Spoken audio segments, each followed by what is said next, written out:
மகேந்திர சிங் தோனி வரார் அப்படின்னு நினைச்சீங்கன்னா அவர் என்ன பண்ணுவார்னா வந்த உடனே ஃபர்ஸ்ட் ஒரு 2 பால் 3 பால் வந்து வெயிட் பண்ணுவார். வெயிட் பண்ணி அந்த பர்டிகுலர் பிட்ச் எப்படி இருக்கு, விண்டு எப்படி வருது, பால் எப்படி ஸ்விங் ஆகுது. நீங்க வந்து மியூச்சுவல் ஃபண்ட்ல வந்து என்னன்னாக்க நீங்க டைரக்டா என்ன நினைப்பீங்கன்னா நம்ம வந்து டைரக்டா வந்து ஒரு ETF வாங்கிடலாம், ஒரு நிஃப்டி 50 இண்டெக்ஸ் வாங்கலாம் அப்படின்னு பாத்தீங்கன்னாக்க நீங்க ஒரு நிஃப்டி 50 இண்டெக்ஸ் வாங்கினீங்கன்னா என்ன ஆகும்னா உங்களுடைய பணம் எல்லாமே வந்து அந்த இடத்துல லாக் ஆயிடும். இப்போ 1 கோடி ரூபாய் நீங்க கொடுத்து இன்வெஸ்ட் பண்ணீங்க அப்படின்னு சொன்னீங்கன்னா அவர் எல்லா பணத்தையும் கொண்டு போய் ஒரு பர்டிகுலர் ஸ்டாக் வாங்க மாட்டார். அவர் என்ன பண்ணுவார்னா ஒரு போர்ட்ஃபோலியோ ஆஃப் ஸ்டாக்ஸ் வாங்குவார்.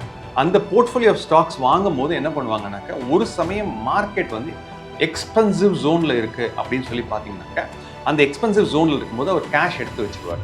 ஃபார் எக்ஸாம்பிள் லாஸ்ட் வீடியோவில் நம்ம வந்து ஃபியர்ஸ் ஆஃப் இன்வெஸ்டிங் பற்றி பேசிகிட்டு இருந்தோம். இன்றைக்கி அதை பற்றி தான் இன்னும் நல்லா பேச போகிறோம். ஏற்கனவே ஒரு செட் ஆஃப் வீடியோஸ் வந்து எப்படி வந்து ஃபினான்ஷியல் பிளான் ப்ரிப்பேர் பண்ணணும் அப்படின்னு சொல்லி ஒரு 10 வீடியோ வந்து ரொம்ப டீட்டெயிலாக போட்டிருந்தோம். அந்த பிளேலிஸ்ட்டும் நாங்கள் ஷேர் பண்ணுறோம். அந்த வீடியோஸையும் பாருங்கள். ரொம்ப இம்பார்ட்டண்ட்டாக இதுக்கு முன்னாடி வந்த வீடியோவை நீங்கள் முன்னாடியே பார்த்தீங்கன்னா உங்களுக்கு இந்த வீடியோட கான்டெக்ட் நல்லா புரியும். ஸோ ஒரு சின்ன சம்மரி மாதிரி சொல்லணும் அப்படின்னு பார்த்தீங்கன்னா there are 3 fears of investing சொல்லி சொன்னோம். அதில் ஃபஸ்ட்டு ஃபியர் வந்து இன்னைக்கு நம்ம இன்வெஸ்ட் பண்ணணுமா வேண்டாமா அப்படிங்கிற ஒரு ஃபியரை பற்றி தான் நம்ம பேசிக்கிட்டு இருக்கோம். ஸோ அந்த ஃபியரை வந்து நம்ம வந்து எப்படி போக்கலாம் அப்படின்னு கேட்டிங்கனாக்க ஒன்று வந்து நீங்களே போய் டெசிஷன் பண்ணி, ஃபார் எக்ஸாம்பிள் நான் சொன்ன ஒரு 2.5 இயர்ஸ்க்கு முன்னாடி TCS நானே வாங்கினேன் 4500 ரூபாய்க்கு, அது இன்னைக்கு 3300 அப்படின்னு சொல்லி சொன்னேன். ஸோ இந்த மாதிரி நம்மளா போய் ஷேர்ஸ் எல்லாம் அனலைஸ் பண்ணி வாங்குறதுக்கு பதிலாக நம்ம என்ன பண்ணலாம் அப்படின்னு கேட்டிங்கன்னா ஒரு மியூச்சுவல் ஃபண்ட் மேனேஜர் கிட்ட, அதாவது ஒரு ப்ரொஃபஷனல் ஃபண்ட் மேனேஜர் கிட்ட நீங்கள் பணத்தை கொடுக்கலாம். ஸோ நீங்கள் வந்து அங்கே இன்வெஸ்ட் பண்ணணும் அப்படின்னு பார்த்தீங்கன்னா அது 1000 ரூபாயில இன்வெஸ்ட் பண்ணலாம், 100 ரூபாயில இன்வெஸ்ட் பண்ணலாம், 500 ரூபாயில இன்வெஸ்ட் பண்ணலாம், ஏன் 1 கோடி ரூபா கூட போடலாம். மியூச்சுவல் ஃபண்டில் 1 கோடி ரூபா கூட கொடுத்து நீங்கள் இன்வெஸ்ட் பண்ணலாம். ஸோ நீங்கள் இப்போ 1 கோடி ரூபா நீங்கள் கொடுத்து இன்வெஸ்ட் பண்ணீங்க அப்படின்னு சொன்னீங்கன்னா அவர் எல்லா பணத்தையும் கொண்டு போய் ஒரு பர்டிகுலர் ஸ்டாக் வாங்க மாட்டார். அவர் என்ன பண்ணுவார்னா ஒரு போர்ட்ஃபோலியோ ஆஃப் ஸ்டாக்ஸ் வாங்குவார். அந்த போர்ட்ஃபோலியோ ஆஃப் ஸ்டாக்ஸ் வாங்கும் போது என்ன பண்ணுவாங்கன்னாக்க ஒரு சமயம் மார்க்கெட் வந்து எக்ஸ்பென்சிவ் ஜோன்ல இருக்கு அப்படின்னு சொல்லி பார்த்தீங்கன்னாக்க அந்த எக்ஸ்பென்சிவ் ஜோன்ல இருக்கும்போது அவர் கேஷ் எடுத்து வச்சிருவாரு. For example Parag Parikh mutual fund, flexi cap ஃபண்டுன்னு சொல்லுவோம். அதில் பார்த்தீங்கன்னா கிட்டத்தட்ட 1 லட்சம் கோடி வந்து அவங்க வந்து என்ன பண்ணியிருக்காங்க அப்படின்னு பார்த்தீங்கன்னா அதில் மேனேஜ் பண்ணுறாங்க. அந்த 1 லட்சம் கோடி பார்த்தீங்கன்னா எல்லாத்தையும் இன்வெஸ்ட் பண்ணியிருக்காங்களா அப்படின்னு பார்த்தீங்கன்னா ஜூலை 2025 ஃபேக்ட் ஷீட் எடுத்து பார்த்தீங்கன்னா உங்களுக்கு தெரியும். அதில் மினிமம் வந்து ஒரு 15,000 கோடி வந்து கேஷே மேனேஜ் பண்ணுறாங்க. குவாண்ட் மியூச்சுவல் ஃபண்டுன்னு ஒன்று இருக்குது. அந்த குவாண்ட் மியூச்சுவல் ஃபண்டில் போயிட்டு அந்த ஃபேக்ட் ஷீட் எடுத்து பார்த்தீங்கன்னா முக்கால்வாசியான ஈக்விட்டி ஃபண்ட்ஸில் பார்த்தீங்கன்னா மினிமம் 5%லேருந்து, அதாவது 3 to 5% இருக்கலாம், இல்லைனா 7% இருக்கலாம், 10% இருக்கலாம். ஸோ அந்த அளவுக்கு வந்து ஒரு 10% கூட கேஷ் மெயின்டைன் பண்ணுறாங்க. நீங்கள் வந்து மியூச்சுவல் ஃபண்டில் வந்து என்னன்னாக்க நீங்கள் டேரெக்டாக என்ன நினைப்பீங்கன்னா நம்ம வந்து டேரெக்டாக வந்து ஒரு ETF வாங்கிடலாம், ஒரு நிஃப்டி 50 இண்டெக்ஸ் வாங்கலாம் அப்படின்னு பார்த்தீங்கன்னாக்க நீங்கள் ஒரு நிஃப்டி 50 இண்டெக்ஸ் வாங்கினீங்கன்னா என்ன ஆகும்னா உங்களுடைய பணம் எல்லாமே வந்து அந்த இடத்துல லாக் ஆகிடும். ஸோ அந்த இடத்துல லாக் ஆகிடுதுன்னா என்னென்னா அவங்க கேஷ் காலே எடுக்க மாட்டாங்க. இதே ஒரு ஆக்டிவ் ஃபண்ட் மேனேஜர் கிட்ட போனீங்கன்னாக்க எப்பப்பெல்லாம் வந்து ஒரு ரிஸ்க் ஆஃப்னு சொல்லுவோம். ரிஸ்க் ஆஃப்னா என்னன்னா இப்போ வந்து நம்ம ரிஸ்க் எடுக்கக்கூடாது அப்படின்னு சொன்னீங்கன்னாக்கா அந்த டைமில் ஒரு கேஷ் கால் எடுத்து கேஷ் எடுத்து வைப்பாங்க. அது என்ன சார் அது ரிஸ்க் ஆஃப் அப்படின்னு சொல்லி பார்த்தீங்கன்னா நீங்களும் நானும் வந்து பார்த்துருப்போம், ஐபிஎல்ல பார்த்துருப்போம். ஐபிஎல் வந்து பார்த்தீங்கன்னா 20 ஓவர் தான், 20 ஓவர்ஸ் தான். ஆனால் வந்து கடைசியாக வர பிளேயர் வந்து பார்த்தீங்கன்னா ஒரு லாஸ்ட்டில் வந்து இன்னும் ஒரு 40 ரன் அடிக்கிறோம், இன்னும் 4 ஓவர் தான் இருக்குது. 4 ஓவரில் 40 ரன் அடிக்கிறோம்னா 10 ரன் அடிக்கணும். ஸோ அவர் உள்ளே வராருன்னா வந்தோடனே எல்லா பாலையும் அடிக்கணும்னு நினைக்க மாட்டார். அவர் வந்து என்ன பண்ணுவார்னா இப்போ மகேந்திர சிங் தோனி வரார் அப்படின்னு நினச்சிங்கன்னா அவர் என்ன பண்ணுவார்னா வந்த உடனே ஃபஸ்ட்டு ஒரு 2 பால் 3 பால் வந்து வெயிட் பண்ணுவார். வெயிட் பண்ணி அந்த பர்டிகுலர் பிட்ச் எப்படி இருக்குது, விண்டு எப்படி வருது, பால் எப்படி ஸ்விங் ஆகுது, எந்த போலர் போடுறாரு, இந்த போலருக்கு பின்னாடி நம்ம வந்து அடிக்கணுமா இல்லை இதுக்கப்புறம் வரக்கூடிய அடுத்த ஓவரில் அடிக்கணுமான்னு சொல்லி என்ன பண்ணுவார்னா ஒரு 2 to 3 பால்ஸ், ஏன்னா ஒரு 4 ஓவர்ஸ்க்கு முன்னாடி வந்துட்டார், 16th ஓவர்லேயே வந்துட்டார், அவருக்கு இன்னும் 3 ஓவர்ஸ் இருக்குது அப்படின்னா he will assess the situation.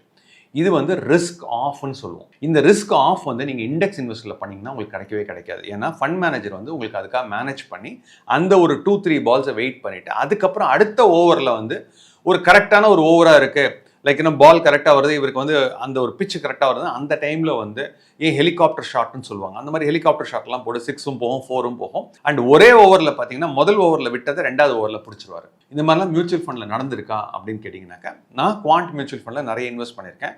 There are times வந்து என்ன ஆயிருக்குன்னா அவங்க வந்து கம்ப்ளீட் அண்டர் பர்ஃபார்மன்ஸாக இருக்கும். அண்டர் பர்ஃபார்மன்ஸாக இருந்துட்டு என்ன ஆகும்னா அடுத்த வருஷம் வரும்போது they will automatically get into normal performance, then they will become into super performance. இது நடந்திருக்கா அப்படின்னு பார்த்தீங்கன்னா அதானி குரூப் ஆஃப் கம்பெனிஸ் பற்றி ஒரு ரிப்போர்ட் வந்தது. நான் சொல்கிறது ஒரு 2 இயர்ஸ் இருக்குன்னு வச்சுக்கோங்களேன். 1.5 இயர்ஸ் 2 இயர்ஸ்க்கு முன்னாடி அதானி குரூப் ஆஃப் கம்பெனிஸில் வந்திருந்தது. அப்போ வந்தபோது என்ன ஆச்சுன்னா, இவங்களுடைய ஸ்டாக்ஸ் வந்து அந்த டைமில் வந்து ஒரு மாதிரி ஒழுங்காக இந்த மியூச்சுவல் ஃபண்ட்ஸ் வந்து ஒழுங்காக பர்ஃபார்ம் பண்ணாமல் இருந்துச்சு. எல்லாம் பார்த்தீங்கன்னா குவார்டைல் 3 குவார்டைல் 4க்கு போயிடுச்சு. ஆனால் அதுக்கப்புறம் என்ன பண்ணாங்கன்னாக்கா, இந்த மியூச்சுவல் ஃபண்டில் பண்ணிங்கன்னா ஒரு பெரிய அட்வான்டேஜ் இருக்குது. அது உங்களுக்கும் கிடையாது, எனக்கும் கிடையாது. ஆனால் அந்த மியூச்சுவல் ஃபண்டுக்கு உண்டு. அது எப்படின்னு கேட்டிங்கனாக்கா, மியூச்சுவல் ஃபண்டில் இன்வெஸ்ட் பண்ணுறது எல்லாமே வந்து ஒரு பப்ளிக் ட்ரஸ்ட்னு சொல்கிறோம். பப்ளிக் ட்ரஸ்ட்னா என்ன? It is invested for the good of common people. So இந்த மாதிரி ஒரு பப்ளிக் ட்ரஸ்ட்டில் இன்வெஸ்ட் பண்ணாக்க இந்திய அரசாங்கம் என்ன பண்ணியிருக்காங்க அப்படின்னு பார்த்தீங்கன்னாக்கா, உங்களுக்கு வந்து அந்த டேக்ஸ், அதாவது ஷார்ட் டேர்ம் கேபிட்டல் கெயினும் கிடையாது, லாங் டேர்ம் கேபிட்டல் கெயினும் கிடையாது. ஏன்னா it is invested on behalf of mutual fund investors. So இந்த மாதிரி இருக்கும்போது அவங்க என்ன பண்ணுறாங்கன்னா, அந்த குவாண்ட் மியூச்சுவல் ஃபண்ட் என்ன பண்ணுறாங்கன்னா, போர்ட்ஃபோலியோ வந்து நிறைய டர்ன் ஓவர் பண்ணுறாங்க. இப்போ ஃபார் எக்ஸாம்பிள் நான் அந்த டிசிஎஸ் ஷேரை வந்து நான் வாங்கி விற்றேன் அப்படின்னா, it will be a loss or it can be a profit also. அது வந்து என்னுடைய இதில் வந்து நான் டேக்ஸில் கட்டணும். ஷார்ட் டேர்ம் கேபிட்டல் கெயினாக இருந்தது அப்படின்னு பார்த்தீங்கன்னா 20% வந்து நான் பே பண்ணணும். இதே வந்து நான் என்ன சொன்னேன், டிசிஎஸ் வந்து நான் 2.5 இயர்ஸ்க்கு முன்னாடி வாங்கிட்டேன் அப்படின்னு சொன்னீங்கன்னா, 2.5 இயர்ஸ் கழிச்சு நான் விற்கிறேன்னா 12.5% போடணும். இதே வந்து ஒரு டெட் ஃபண்டில் போடுறேன் அப்படின்னு பார்த்தீங்கன்னா, டெட் ஃபண்டை பொறுத்தளவுக்கு எனக்கு வந்து அது ஃபிக்ஸட் டெபாசிட் இன்கமில் நான் என்ன ஸ்லாப் ரேட்டில் இருக்கணும். ஃபார் எக்ஸாம்பிள் நான் 30% ஸ்லாப் ரேட்டில் இருந்தேன்னா ஆட்டோமேட்டிக்காக எனக்கும் அதுக்கு 30% டேக்ஸ் வரும். ஸோ இதெல்லாம் வந்து இண்டிவிஜுவல் இன்வெஸ்டராக இருக்கும். ஆனால் இதே மியூச்சுவல் ஃபண்டில் நீங்கள் இன்வெஸ்ட் பண்ணிங்கன்னா என்ன ஆகும் அப்படின்னு பார்த்தீங்கன்னா, இவங்க இந்த மாதிரி போர்ட்ஃபோலியோ டர்ன் ஓவர் பண்ணும்போது அந்த மியூச்சுவல் ஃபண்டுக்கு எந்த விதமான டேக்ஸும் வராது. நீங்கள் எப்போ உள்ளே போகிறீங்க, நீங்கள் எப்போ வெளில வரீங்களோ அப்போ மட்டும்தான் டேக்ஸ் வரும். ஸோ இப்போ வந்து எப்படின்னா, இந்த ஃபியர் ஆஃப் இன்வெஸ்டிங்கை நீங்கள் எப்படி போக்கலாம் அப்படின்னு பார்த்தீங்கன்னாக்க, லாங் டேர்ம் கோல்ஸாக இருந்ததுன்னா நீங்கள் டைம் பண்ணாதீங்க. ஃபார் எக்ஸாம்பிள் 5 இயர்ஸ் கழிச்சு தான் வருது உங்கள் கோல், 10 இயர்ஸ் கழிச்சு தான் வருது, 15 இயர்ஸ் கழிச்சு தான் வருது அப்படின்னீங்கன்னா, any day you can invest. Sir market வந்து ஆல் டைம் ஹைக்கு போகுது சார், ஆல் டைம் ஹையில் இன்வெஸ்ட் பண்ணலாமா அப்படின்னு பார்த்தீங்கன்னா, லாஸ்ட் 25 இயர்ஸில் பார்த்தீங்கன்னா கிட்டத்தட்ட ஆல் டைம் ஹை அப்படிங்கிறது ஒரு 100 டைம்ஸாவது வந்திருக்கு. அது எப்படி சார் 100 டைம்ஸ் வந்திருக்கு அப்படின்னு பார்த்தீங்கன்னா, இன்றைக்கி வந்து ஒரு நிஃப்டி இண்டெக்ஸ் அப்படின்னு எடுத்துக்கலாமே. நிஃப்டி இண்டெக்ஸ்னு எடுத்திங்கனாக்கா, ஃபார் எக்ஸாம்பிள் டிசம்பர் 31, 2025 மார்ச் 31, 2026 என்ன பண்ணலான்னா ஒரு ஆல் டைம் ஹை போகும்.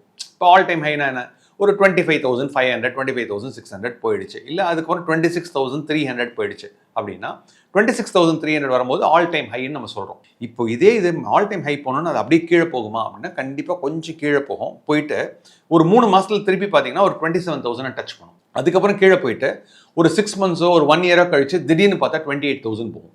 சம்டைம்ஸ் 3 to 4 டேஸ்க்குள்ளேயே ஒரு நல்ல ஏர்னிங்ஸ் பர் ஷேர், நல்ல ஒரு க்ரோத் அவுட்லுக், நல்ல ஒரு பட்ஜெட் வந்தது, ஒரு நல்ல மான்சூன் வந்தது. அதே மாதிரி வந்து உலகத்தில் உள்ள பாலிசிஸ்லாம், அதாவது நான் சொல்கிறது வந்து டேரிஃப் பாலிசி மாதிரி எல்லாமே நல்லா இருந்ததுன்னா என்ன ஆகும்னா, சம்டைம்ஸ் 3 to 4 டேஸில் கூட மார்க்கெட் கேன் ரன் 1000 பாயிண்ட்ஸ். ஏன்னா மார்க்கெட் பொறுத்தளவுக்கு எப்படின்னா ஃபியூச்சரை பேஸ் பண்ணி தான் இருக்கும். ஸோ நீங்கள் வந்து 1 டேக்கு நீங்கள் இன்வெஸ்ட் பண்ணுறீங்கன்னா இட்ஸ் அ கேம்பிளிங். அதாவது இன்றைக்கி காலையில் வாங்கி இன்றைக்கி ஈவினிங்கே விற்கிறீங்க, இன்றைக்கி வாங்கி நாளைக்கு விற்கிறீங்கன்னா stock market is pure gambling. தயவு செஞ்சு ஸ்டாக் மார்க்கெட் பக்கம் வரவே வராதிங்க. ஃபார் எக்ஸாம்பிள் நீங்கள் இதை வாங்கிட்டு நீங்கள் வந்து என்ன பண்ணுறீங்கன்னா ஒரு 20 இயர்ஸ் இருக்க போகிறீங்க, 10 இயர்ஸ் இருக்க போகிறீங்க, 15 இயர்ஸ் இருக்க போகிறீங்க அப்படின்னீங்கன்னா ஸ்டாக் மார்க்கெட்டில் நீங்கள் இன்வெஸ்டராக வரீங்க, ட்ரேடராக வராமல் இன்வெஸ்டராக வரீங்க. அப்போ உங்களுக்கு ஒரு 10% return, 12% return, 14% return depending upon எங்கே இன்வெஸ்ட் பண்ணியிருக்கீங்களோ அது மாதிரி வரும். ஸோ இந்த ஃபியர் ஆஃப் இன்வெஸ்டிங்கை நீங்கள் எப்படி போக்கணும் அப்படின்னு பார்த்தீங்கன்னா, லாங் டேர்ம் கோல்ஸ்க்கு நீங்கள் டைம் பண்ணணும் அப்படிங்கிறது கிடையவே கிடையாது. சரி சார், லாங் டேர்ம் கோல்ஸ் பற்றி சொல்லிட்டீங்க, இப்போ மீடியம் டேர்ம் கோல்ஸை பற்றி சொல்லுங்கள் அப்படின்னு சொன்னீங்கன்னா, மீடியம் டேர்ம் கோல்ஸ்க்கு ஒரு பெரிய ஒரு வரப்பிரசாதம் இருக்குது. அந்த மீடியம் டேர்ம் கோல்ஸ் அப்படிங்கிறது வந்து என்ன சொல்லுவேன்னா, ஒரு மாதிரி வந்து 3 இயர்ஸ்லேருந்து ஒரு 10 இயர்ஸ் வரைக்கும் உள்ளதெல்லாம் வந்து ஒரு மீடியம் டேர்ம் கோல்னு வச்சுக்கலாம். 3 to 10 இயர்ஸ். ஸோ நம்ம என்ன எதிர்பார்ப்போம் அப்படின்னு கேட்டிங்கன்னா, ஜென்ரலாக வந்து பார்த்தீங்கன்னா ஃபிக்ஸட் டெபாசிட்.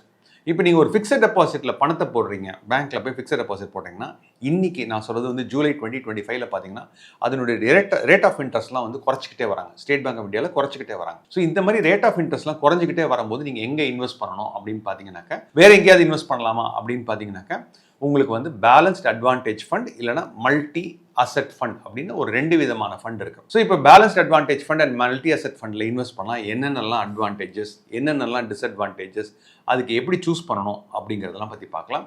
அதே டைமில் மியூச்சுவல் ஃபண்ட் இன்வெஸ்டிங் பண்ணும்போது என்னென்னலாம் ட்ராபேக்ஸ் அப்படிங்கிறது அடுத்த வீடியோவில் பார்க்கலாம். ஸோ ஸ்டே டியூன்ட், கண்டிப்பாக பாருங்கள். எந்த ஒரு இன்வெஸ்ட்மெண்ட் பண்ணாலும் அதுல கண்டிப்பா ஒரு ரிஸ்க் இருக்கும். ஸோ ரிஸ்க் இல்லாத ஒரு இன்வெஸ்ட்மெண்ட்டே கிடையாது. ஜீரோ ரிஸ்க் இன்வெஸ்ட்மெண்ட் அப்படின்னு பாத்தீங்கன்னா ஆர்பிஐ பாண்ட்ல போட்டா மட்டும்தான் உங்களுக்கு ஜீரோ ரிஸ்க். ஸோ அதை தவிர நீங்க ஒரு ரியல் எஸ்டேட் இன்வெஸ்ட் பண்ணாலும் சரி, கோல்டுல இன்வெஸ்ட் பண்ணாலும் சரி, ஈக்விட்டி மார்க்கெட்ல இன்வெஸ்ட் பண்ணாலும் சரி, மியூச்சுவல் ஃபண்ட்ல பண்ணாலும் ரிஸ்க் இருக்கு. ஸோ நீங்க இன்வெஸ்ட் பண்றதுக்கு முன்னாடி அதுல என்னென்னலாம் ரிஸ்க் இருக்கு அப்படிங்கறத தெரிஞ்சுக்கிட்டு அதுக்கப்புறம் இன்வெஸ்ட் பண்ணுங்க. ஸோ இது வந்து ரொம்ப ரொம்ப இம்பார்ட்டன்ட். ஜென்ரலாக இந்த மாதிரி கொடுக்குற வீடியோ எல்லாமே நான் வந்து என்ன சொல்றேன்னா, ஒரு தடவை மட்டும் பார்த்தா பத்தாது, முடிஞ்சதுன்னா இன்னொரு தடவை பாருங்க. நன்றி, வணக்கம்.